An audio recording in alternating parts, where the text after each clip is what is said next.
আম্মা, আপনাকে একটা কথা জিজ্ঞেস করব। আপনার বেটার কসম সত্যি করে উত্তর দিবেন? দূর বাপু, ছাওয়ালের কসম মার কাছে দিতে হয় না।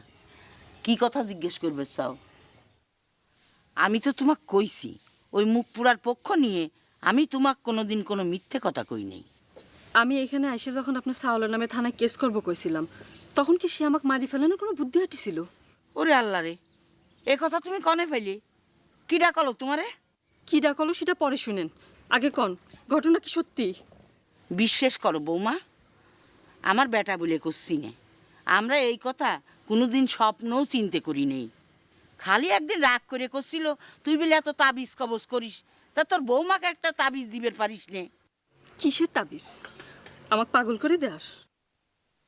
না রে মা না, ভেটার উপর তোমার মনটা যাতে নরম হয় সেই তাবিজ। বিশ্বাস করো বৌমা, তোমাক যেই কথাটা কয়ে থাকুক আমি বুঝে ফেলাইছি যে কিডা তোমারে কইছে। ওই গহরের কথা তুমি বিশ্বাস করো না মা, ও যে কি মেয়ে মানুষ তুমি চিন্তাই করবে পারবা না। খামাখা অন্যের মেয়ের দোষ দিয়ে কি লাভ?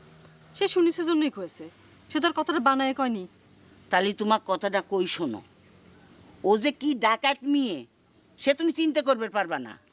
নিজে স্বামীক বান মেরে অন্য বেটা ছাওয়ালের হাত ধরে যে চলে যাওয়ার বুদ্ধি করে, সে সব পারে, বুঝলে? কার কথা করছেন? গহর? হয় ওই গহর যান।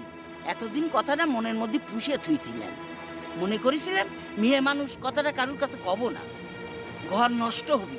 তা সে যখন আজ আমার ঘরেই আগুন দিবে যাচ্ছে, সেই জন্যই কথাটা তোমার কাছে কয়ে দিলাম, বুঝলে?